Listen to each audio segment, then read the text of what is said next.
Time is precious. Let's jump in. Follow all the steps. In the first step, tap on Settings. Now choose Photos.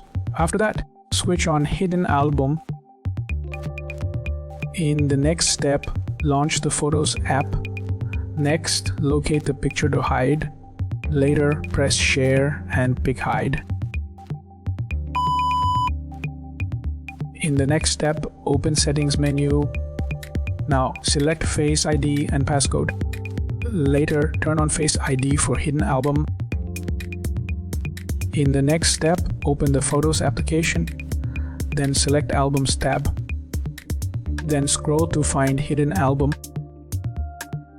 In the next step, go to Settings. Later, tap on Photos.